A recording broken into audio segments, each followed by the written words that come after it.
Mine, you found someone new, but I can't change my love the way that you do.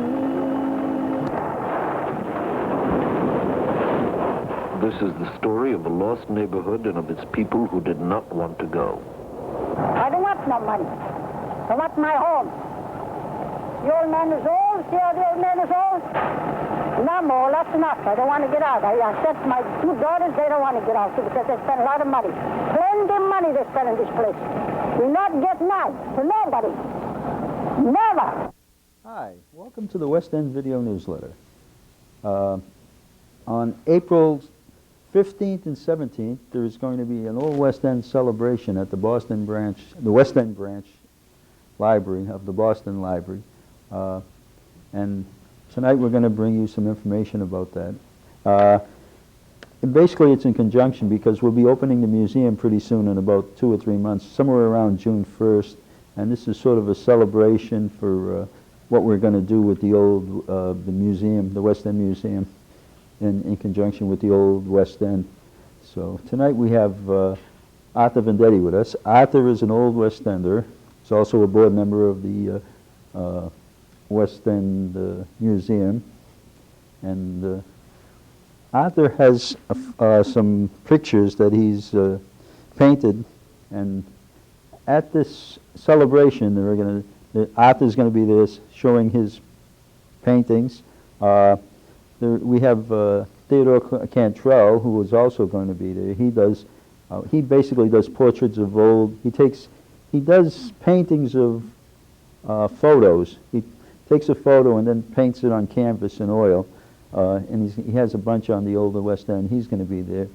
We're also going to have a lecture on the sense of community, and we're going to show a video that was done in 1962, which we have shown on the West End Video Newsletter many times, called Lost Neighborhood.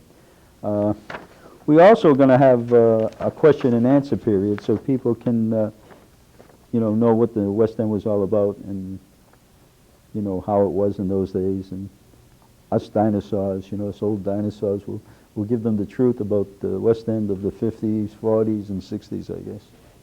But let's get back to Arthur. This is Arthur Vendetti. Arthur is a member of the West End Museum, on the board of directors of the West End Museum, and he's been painting for a long time. This is one of his portraits. And how'd you start painting these, Arthur? Well, I just started. I was always interested in it, and just something that you like doing, and you do it. Yeah.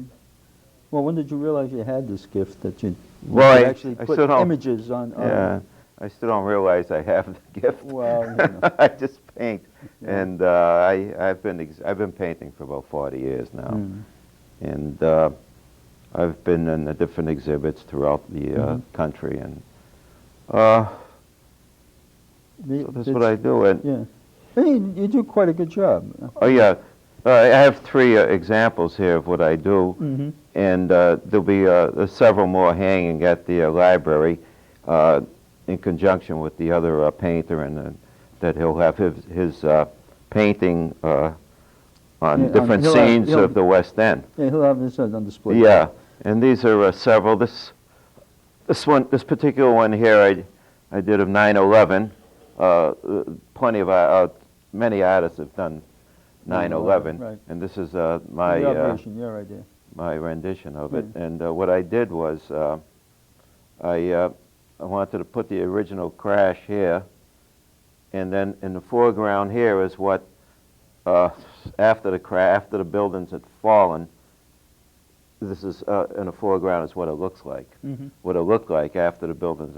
A church with the burning cross, firemen, and rubble and debris. And there's someone jumping out of the window, which they did here. It's sort of a composite it's like a snapshot of 3 different times in one picture. Yeah. So that's what I tried to, instead of just putting this, I put what happened after it, a view of what happened after Yeah, I like it. the It's nice buildings picture. have fallen.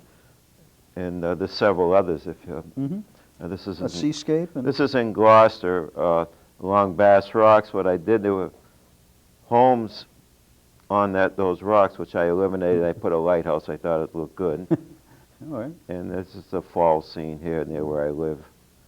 Well, that's what painting is all about. Painting is interpreting what you see. That's when you get impressionists. Okay, they're not actually painting what's out there. They're painting impressions of their impressions of what they see. Yeah. So that's basically. How do you view this celebration? I mean, it's not just it's Yeah, for, it's it's a good. celebration of the old West End, basically. Yeah, it's great. Yeah. You know, I think it's fantastic. It shows what kind of values we had in those years and how they stayed with us. And well, we're gonna publicize it in the West Ender, Yeah. and this show will be publicizing a little bit too. Will be coming Right. out. And here is what we have, the flyer for it. It's the Old West End celebration, and we're going to. I guess I'll be giving us a slight talk, not really long, more or less Yeah, introductions and more or less moderating the show, Yeah. I guess. So There'll also be videos on the West End that you'll be Right, showing. right, The right, documentary. It's going to be a good time, and we haven't It done will be. anything with the library for quite a while. yeah. It's been quite a while since we did anything with the library. Unfortunately, we ended up in the lawsuit with the Archdiocese and our partners, but that's all. The foolishness is over. Now it's time to build and try to make it Yeah, work as yeah. best we can. To go forward. Yeah. And we will. Yeah, Just a thought on the library. I'm not certain, but that church on Cambridge Street, the old West End church, yeah. wasn't that a library? Didn't we use that as The a Old library? Oh, West they used Church, it. yeah. as a- The Old West Church was actually it started off as the Old West Church, which was an Episcopalian church. The Episcopalians decided they were going to turn it into a library because Yeah. they wanted to. The Episcopalians were very, very into helping black people. They had a mission up on the hill. That's why they put the mission up on the hill, because the north slope of Beacon Hill it had quite a few black people there. Yes, it did. And so their mission there was to help black people. And they took the Old West Church, and what they did is they decided to make that, from what I understand, some people who researched this told me this, so it's anecdotal in that way. I didn't actually research it, but people who did told me this. Now, they could be wrong too, but what they said was that the Old West Church was turned into a library for black people, okay, so that they would have a library of their own. I guess a while after that, 4 or 5 years after that, the city of Boston decided to make it into a regular branch library because there wasn't a branch library in the West End, and that became the branch library. And I'll tell you, when I was a kid, I thought that all libraries looked like the Old West Church with those, all that colonial stuff hanging there. That's the way I thought libraries were. That was just the way I felt, What did you think about it? Well, I remember when it was a church, Mm-hmm. and I remember when it was a library, and now it's back a church. Yeah. And when it was a church, was it a Protestant church? Yeah, it was a Protestant church. Well, Originally it was that's an what I thought. Episcopalian church. Now it's a Methodist church. I see. Now it's a Oh, it's Methodist. Methodist now. Now It's it's quite Methodist. a building. Yeah. When Well, was it built? Do you know? 1790, 17 something. Late It was- 1700s. Yeah, 1700s, yeah. Wow. And I remember when they used to take you outside. In those days you didn't have television, and you didn't have, all you had was the radio. Yeah. And we used to go up on Saturday mornings, and we'd go up there. They used to read to kids in the back of the Yeah, in the back of the right in the library. back, yeah. Sit there enthralled, But There is. things have changed. Oh yeah. Oh yeah. Changed. And like I say, this is to highlight more or less the opening of the museum. The museum won't be there we won't be actually having exhibits in there. Well, we'll have small exhibits, but there won't be any large exhibits for a while. But Yeah. we're hoping to open the museum and have lectures and Yeah. which is- small, like sometimes showing off artwork or something. And that the work from talented West Enders. Right. There are a lot of very Oh, talented people right. that grew up there. There was, what's his name? I think it was Berenstein. He became very, very well known for his, he bought artworks all over the world. He was known as, I forgot his name exactly, how it's pronounced. But I found out he was from the West End. Yeah, he's a collector. He wasn't, he's dead now. But Yeah, obviously. Right. But he was a collector, he was very famous, and I never realized he was from the West End until it was pointed out to me. Yeah. It's amazing. So we plan on the museum, we plan on having various types of exhibits, not only exhibits, we plan on having bazaars, bake sales. Oh, we're going to do just about everything. Yeah. Well, we have to. We need We the have money. to. Yeah, nobody, We need to generate. nobody's throwing dollar bills at us, $100 bills at us. I know. We're digging. And if anybody out there decides that they want to give to a local museum that really is going to show some local history, and you can send whatever donations to the West End Museum at P.O. Box 8996, Boston, Mass. 02114. And, you know, we could use whatever we can get. If you have chairs or anything that you think that we might be able to use, send us a letter, we'll go pick them up. We're good like that. As one of our famous West Enders said, anything fits a naked man. We also have 75 hours of oral history tapings in the West End Branch Library that we're going to, we did that in collaboration about 15 years ago. And what we're going to do is put them on, they're on VCRs now, the tapes, and we're going to put them on DVDs and bring them down to the museum, because every year I have students that call me up and they want to research what the Old West End was all about. And there's all the different disciplines. There's history, urban planning, psychology, just about everybody at one time or another comes looking to find out what the Old West End was about. And these oral history tapings, right, we spent a lot of time and a lot of effort back then. So we'll have them, they can come in and they can watch it and they can get a sense of what the Old West End was about from a lot of other people who have since died. There were a lot of those people that were on those tapes have died since then. Matter of fact, just today I had a call from a Suffolk University student that was looking for some information about the West End. I'm going to have to, I haven't gotten back to her yet, but I'll call her back. And what I usually do is have a meeting with them. A lot of times I have the meeting down at the West End Museum, now that we have this, so they get a sense of what we're doing. I usually do that. When we open the museum, I assume we will continue this taping at the museum. Sure. What we'll start doing is, like, I don't think you've ever given your story, right? No. We never taped you. So a lot of the people that we missed, okay, we can probably start all over again. You just completed a lecture at MIT, didn't you? Well, I do that every year. As a matter of fact, one year, Joe, I have it on videotape one year. Yeah. We videotaped it one year. I do it. Dennis Frenchman, who is a professor, he teaches master's students in urban planning over at MIT. And when they get to the West End, every year he brings me in. I'm the resident dinosaur, and I get up, I show Lost Neighborhood, that video, right? And the reason I show that is because when I used to give talks to people, they used to tell me, "Oh, that's 40 years ago. You're making it up, or that's nostalgia. Your mind's probably not playing tricks on you, or whatever." And so when we found this Lost Neighborhood, this tape of this documentary, I started showing it because the people in 1962 were saying the same things I'm saying now. So I don't have to go through that whole. Everybody knows that what they were saying and what I'm saying now are the same thing. So I don't have to really get tied up into a long discussion back and forth about who's right or who's wrong.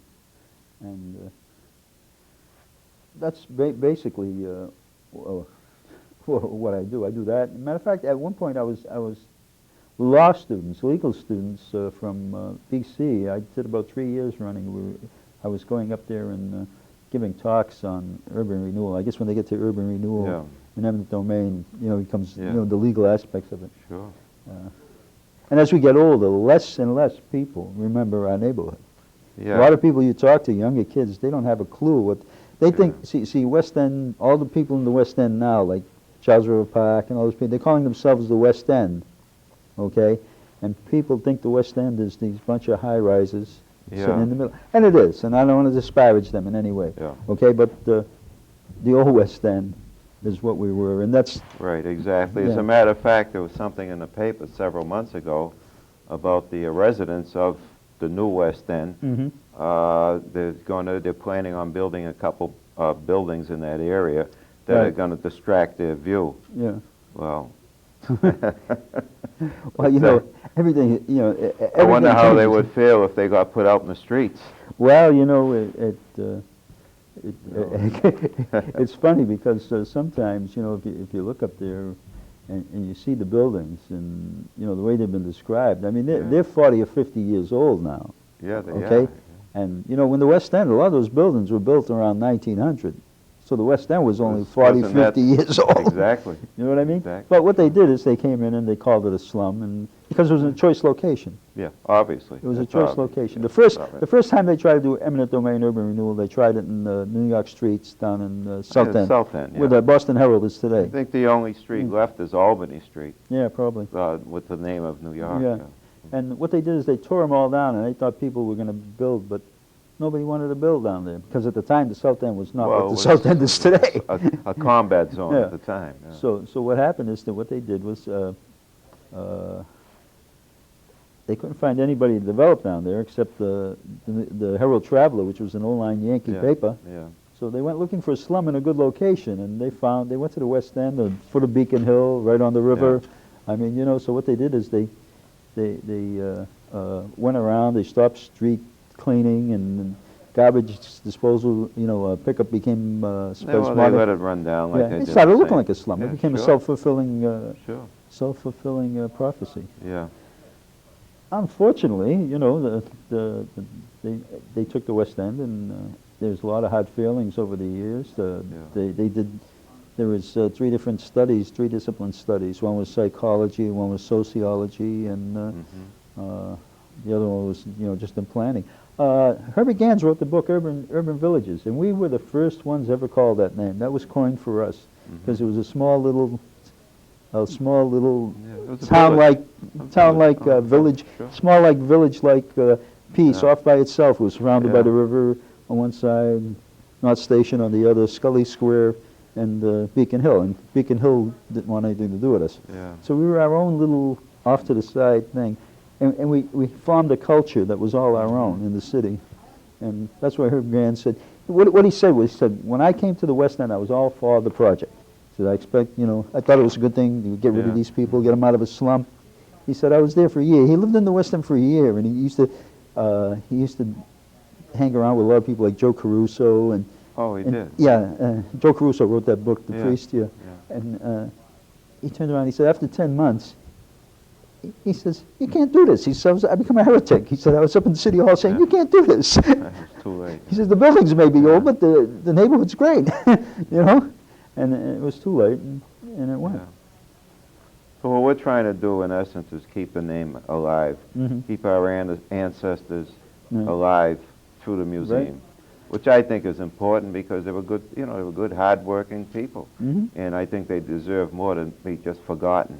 Yeah, just flushed, you know? Yeah. Yeah. And this will do it. That's why we're trying so hard to do it. I mean, the money, right now, the money factor may be a problem, because, Yeah. but I think we'll get through it. I think so. I think I we'll may work it out. have a very positive outlook on Mhm. this. The feeling is good. Yeah, exactly. It's very good. And what I found amazing, last year during the election, Mhm. I was picketing in front of the library, Well, that's right. Yeah. and I don't want to say who against, Yeah. but and I had a sign, and it was amazing to see how many older people, particularly older women, recognized the old West End and remember, and their first statement was, "What a terrible thing they did to you people." That's right. And I was shocked Yeah. because, you know, it was 59, 1960, 61, 62. Right. And obviously they were of age, so, you know, they Mm-hmm. remembered it. But it kind of made me feel good Yeah. because there is some kind of remembrance there, you know, of the way the neighborhood was, you know. And Mm-hmm. so we're going to show a lot of this on film. And the library also, that that they're having at the library, at the West End Library on Cambridge Street. There'll be a lot of films showed, how it was in there, and at our museum, you'll be able to see the same thing. Yeah. Plus a little more. Eventually. Yeah. Of course, there, like Richie Nett, who is on the board, he's a black kid. Yeah. He's our black liaison person. Yeah. And we were talking. We were trying to get it this year, but February's come and gone. What we were trying to do was tie in with the Afro Meeting Hall and do a... Where is that, Jim? It's up on Joy Street. Oh, is it? Yeah, you know the old post used to be, the thing they post, the Veterans Post? The only thing I remember is Station 3 on Joy Street. No, it was up farther. Oh, that's very familiar with. Well, it originally was I believe the Afro Meeting House. Then it became a synagogue. Yeah. And then it went through the various incarnations. Oh, I see. You're going and now way it's, up. yeah. Now it's Way up. now it's back. It's in Smith Court, I believe the name of it is. I think I know where that is. Yeah. And we're going to get together and we're going to try to do something, but snowstorms and meetings got hung up, and it was cold in January. Yeah, and we really cold month. We really couldn't get anything off the ground. We will, though. We will. But there were people in the West End. A lot of people don't realize that the West End had a lot of black people. It did. Remember Al Pasha? Richie brought up the name of Al Pasha. Yeah, remember Al Pasha? well, the guy who used to eat the... Yeah, he ate glass. But, well, we had a real good boxer. There was a welterweight boxer. Pineapple Stevenson. Wesley Pineapple Stevenson. Was his fighting name. His sister has a full picture of him. Oh, really? Yeah. I mean, maybe we can get it hung in the museum. Well, what we're trying to do, I don't know if Anna Kay wants to give it up, but what we can do is try to get a copy. We can take a picture of it and blow it up. Or well, whatever. we can probably send it somewhere and have them copy it. Sure. You know? And it would be. Well, maybe I can paint it. That could be too. I could do a painting of it. Right. You know? The West End House wants to put some kind of exhibit for the West End House. Oh, they do? Good. Yeah. Good. Yeah. So there's all these things. I mean, the legends of the West End. Sure. You remember the legends of the West End? You might not think of them as legends, but how about Schnipper? Oh, well. Is he not? For you folks who know what we're talking about, the man had to be 600 pounds. Easy. He never got out. He owned a grocery type store. Yeah, and produce. Yeah, produce. Yeah. Mostly produce. Yeah. And he could eat one of those tabletop pies. He could stick it in his mouth and swallow it in one bite. And the ironic thing is, the person he had working for him was a thin Italian kid with black curly hair, and he must have weighed about 90 pounds. So it was quite a couple, you know, like a Laurel and Hardy type thing, you know. Tabashnik. Yeah. How about Tabashnik? Yeah, we had another legend. Tabashnik. Another legend. You're right. He used to walk around with this 2-string mandolin or fiddle or whatever it was. He was from what I hear, very intelligent. A person in music. He composed and he... We intend to have a new play called Fiddler on the Stoop. West End's legendary hero. Yeah. Now on top legendary entertainer. On top of these the tenement houses that we lived in, a lot of the people had gardens. Believe it or not, they had vegetable gardens on top of the roofs. Right. My grandmother grew. She had peppers, tomatoes, string beans on top of, and it got sun, continual sun. That's right. So I was always scared of the roofs. I don't know why. I fear of heights. Several people we know fell off. Oh, when I was a kid, Richie Davidchick. Yeah. Not Davidchick. There was a Cristoforo also, I think his name. I think Cristoforo... he lived, though. Yeah. And then, what's his name? The one that lived on Poplar Street? Walter Chiacchia. He fell. Walter Chiacchia fell through... He was chasing somebody. He ran over a skylight, and the skylight gave, and he landed into the basement of the building. The only thing that saved him, in the bottom of the building, was a coal bin, and he hit the coal bin. He ended up... actually, he just got a few scratches out of it. He must have hit just right because he... No, we're talking 5 floors. Yeah. It was right through, all the way down. I mean, there was nothing to hit because there was all the way down the stairway, went around the wall. So he didn't bounce. He didn't bounce. No, he just... I remember Richie, the one that died, he was jumping from roof to roof and he slipped, and when he fell, he might have survived it, except that when he hit the clothesline, he spun around and he came head first. And that was a long time. I was only about 12 years old. I remember I really felt bad about that. Because I knew him halfway decent, you know? Yeah. But I guess. What we're trying to do in the museum also is perhaps get celebrities for at some of our functions there, and for autograph signing and things of that nature. Hopefully we can get Leonard Nimoy. Yeah, He's probably he, the most. There were other West Enders who were prominent, but he's probably the only one that's still alive. We had Jerry Colonna, Ruth Roman. Yeah, but she just died recently. A couple of years back. A couple of years ago. There was, I mean, you say Ruth Roman, probably most people don't know who Jerry Colonna and Ruth Roman are anyway. Well, Jerry Colonna was the sidekick of Bob Hope, and he did all his World War II and Korean shows, you know, during, he had a mustache. And I was, in your newsletter, in your paper, The West Ender, there's a Colonna that's a lawyer. Is he related to him? He looks like him. He got a mustache. I think he is related. He's not from the same family per se, but I think they're cousins or something. Yeah. Okay, but he wasn't in like direct, you know, he wasn't the son or, you know, grandson or anything. No, you're right. I had him on the show once. We had him did you really? Yeah, way back. Matter of fact, he did a nice show. Colonna Oil. He had a Colonna Oil truck. Yeah. That was his father was the Colonna Oil truck. They were around the Norman Street area, weren't they? I think so. Yeah. I think so. And like I say, in the West End House, you know, a lot of people came out of the West End House and went on to bigger and better things. Sure they did, yeah. Yeah. And so all these things, and the Peabody House, I don't want to forget the Peabody House. The Peabody House, we probably will get something from them. I haven't actually talked to them yet, but the West End House called me up and said, you know, we're interested, we might want to put something in there. Yeah. Matter of fact, I'll probably have the West End House on this show in May. We usually do it around May every year. The West End House comes on. Well, they have a camp, don't they, in Maine? Yeah, they do. Was it Agassiz Village? No. It's up in Parsons, East Parsonsfield. It's a really nice place. What they have is Alumni Week at the end of the summer. It's not a bad take-in. I haven't gone for a lot of the guys I know go up there. Tony Longo, for you know, that crowd. Right. Well, so much for the camp, I guess, but don't forget, this is the West End Museum. Okay, this is a partnership between the West End Museum and the West End Branch Library. So, like I say, one more time, if you can anyway help a bunch of poor former West Enders trying to get this museum working, send into the West End Museum, 8996 Boston, Mass. 02114, and that's on Thursday, the Old West End Celebration, Thursday, April 15th, from 5:30 to 7:30. On Saturday, on April 17th, from 1 to 2:30. We're going to show videos of the Old West End, an art show, and exhibits. And we hope to see you all there because we expect to have a good turnout. We expect to have a lot of fun. It may even turn out to be, we're going to put in the newsletter, may even turn out to be like a mini reunion. We may see a lot of people that we haven't seen for a long time. So anyways, come on down.